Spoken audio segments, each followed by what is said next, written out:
Bonjour chers amis, aujourd'hui je suis avec le pissenlit. Le pissenlit à la fois en fleurs, en boutons et en fruits. Voilà, là on est au printemps, mois d'avril.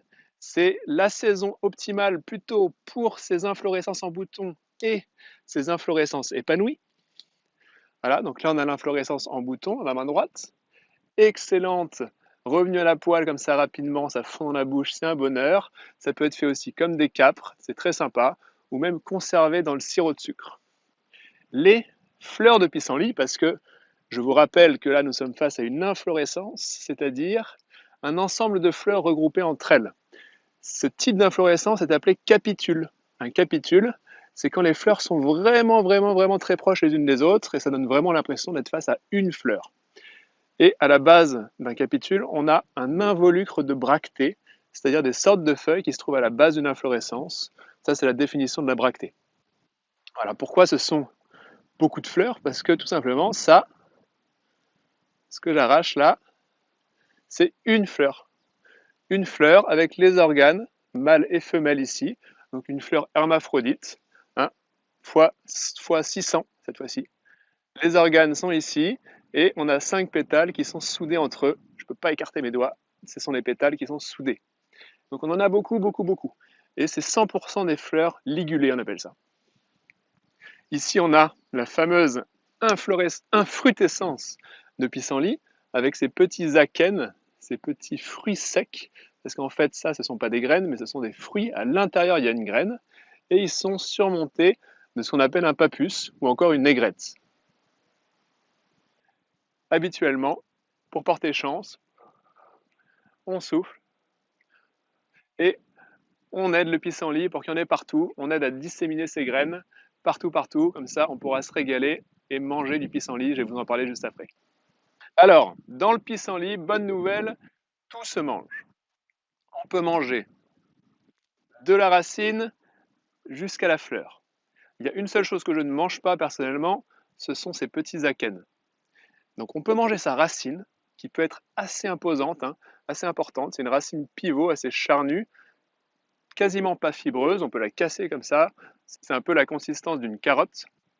Donc on la casse. À la différence de la carotte, il va y avoir un latex aussi dans la racine. Il va y avoir du latex dans toute la plante, dans la racine, dans les feuilles, dans cette partie-là, hein, qui porte l'inflorescence et l'infrutescence, qu'on appelle le pédoncule. Pareil, il y a du latex. Il y a du latex partout, sauf dans les fleurs. Donc, je disais, on peut manger sa racine, elle est amère, donc on va plutôt la faire griller. Et en la faisant griller, notamment à la poêle avec de l'huile d'olive ou avec du beurre, on va avoir, je sais pas, ça va révéler des saveurs très agréables et ça va diminuer l'amertume et ça la rend très agréable. On peut aussi éventuellement la faire cuire à l'eau un petit peu pour enlever de l'amertume et ensuite en faire une purée, la retirer de l'eau et la mixer, en faire une sorte de purée. Mais personnellement, je préfère à la poêle. Ça fait un super apéro. On peut manger les feuilles. Traditionnellement, on mange les feuilles au début du printemps quand elles sont toutes tendres, c'est là qu'elles sont moins amères, et aussi les feuilles qui sont un peu cachées, hein, cachées dans les feuilles mortes ou cachées dans d'autres feuillages, ce qui fait qu'elles fabriquent moins de chlorophylle, elles sont plus claires, voire parfois même un peu blanches. Elles vont être encore moins amères comme ça.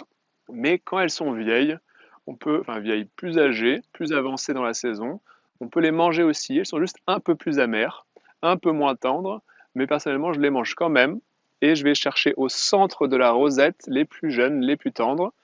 Et si jamais c'est un peu trop amer, il suffit de les cuire. Et en les cuisant avec un peu de légumes ou plutôt de fruits, hein, qui apportent un peu de sucré pour diminuer l'amertume, ajouter un peu d'acidité, c'est top.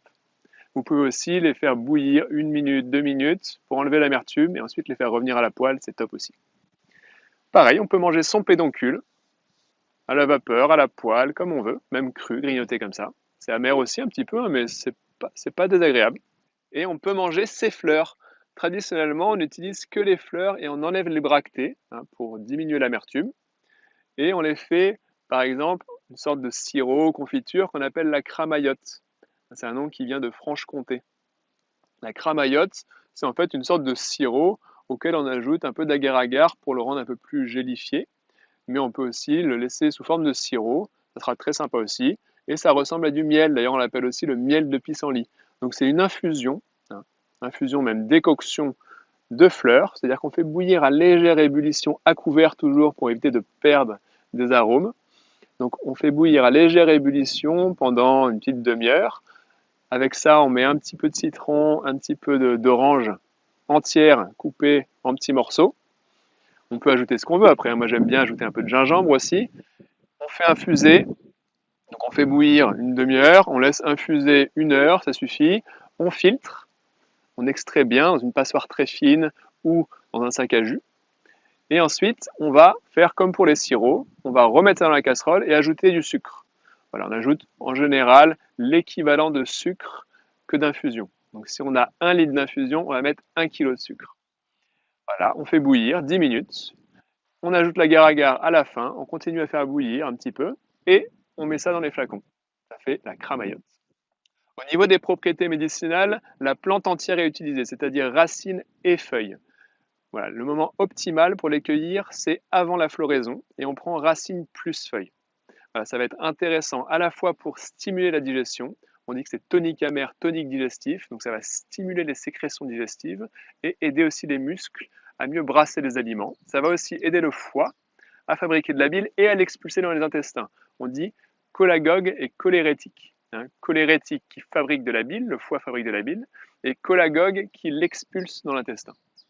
Voilà, c'est également une plante diurétique, d'où son nom pissenlit. Donc une plante surtout due à ses sels de potassium qui va aider les reins à bien éliminer. Donc ça fait que le pissenlit est utilisé en prévention des calculs rénaux. Ses propriétés diurétiques vont aussi aider en cas de rhumatisme, de douleurs ostéo-articulaires ou encore de problèmes de peau du fait de ce drainage, de cette aide à l'élimination rénale. Voilà, généralement on va mettre ces plantes-là diurétiques avec d'autres dans un mélange de plantes pour ce genre de problème. Donc, par exemple, pour les problèmes de rhumatisme, on ne mettra pas que du pissenlit, on mettra des plantes comme la reine des prés, le saule, ou encore la prêle ou l'ortie, pour que ce soit plus global. Pour être sûr de ne pas confondre le pissenlit, attendez que cette partie sorte, c'est-à-dire le pédoncule. Une fois que le pédoncule sort, que le pédoncule est bien creux, avec un latex, vous ne pouvez pas vous tromper, parce que les autres plantes qui ressemblent au pissenlit vont être des plantes qui vont faire une tige non creuse et qui va se ramifier, et qui va porter plusieurs inflorescences. Là, on a le pédoncule qui sort directement du sol et qui porte une seule inflorescence. C'est un bon moyen de ne pas se tromper. Sinon, vous pouvez quand même retenir que sous la feuille, la nervure principale est arrondie. Il y a notamment des laitues qui vont avoir cette nervure principale triangulaire, les laitrons aussi, c'est un peu triangulaire. Et cette fameuse racine qui se casse facilement et qui est très riche en latex. Voilà les amis, régalez-vous bien, bonne récolte de pissenlit et à la prochaine. Ciao.